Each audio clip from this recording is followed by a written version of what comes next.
আসসালামু আলাইকুম। অনেক আমল করেছেন, কোনো ফলাফল পাচ্ছেন না। আজকের এই ভিডিওটি নিয়ে আমি উপস্থিত হয়েছি, ইনশাআল্লাহ হয়ে যাবে। প্রথমে শুনে নিন আয়াতটুকু। আপা হাসিবতুম আন্নামা খালাকনাকুম আবাসাও আন্নাকুম ইলাইনা তুরজাউন ফাতা আল্লাহুল মালিকুল হাক্কু লা ইলাহা ইল্লা হুয়া রাব্বুল আরশিল কারীম ওয়া মাই ইয়াদু মা আল্লাহি ইলাহানা কারা বুরহানা লাহু বি ফা ইন্নামা হিসাবুহু ইনদা রাব্বিহি ইন্নাহু লা ইফলিহুন কাফিরুন ওয়া কুরাব্বিক ফি। এই আয়াতটি সূরা বাকেরার প্রথম আয়াত।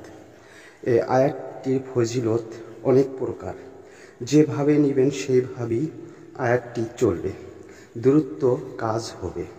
সঠিকভাবে সঠিক নিয়মে যদি করতে চান, কখন কোন সময় কিভাবে করবেন কমেন্ট করে জানাবেন, আমি আপনাদেরকে অনুমতি দিব। অন্যায়ভাবে কাজটি করলে বিপরীত ক্ষতি হলে চ্যানেলটি দায়ী থাকবে না। আশা করি কমেন্ট ছাড়া কাজটি করবেন না, আর অনুমতি নিতে হবে। অনুমতি নিয়ে আপনি কাজটি করবেন, ইনশাআল্লাহ কাজে দ্রুত ফলাফল পাবেন। আজ এই পর্যন্তই, খোদা হাফেজ।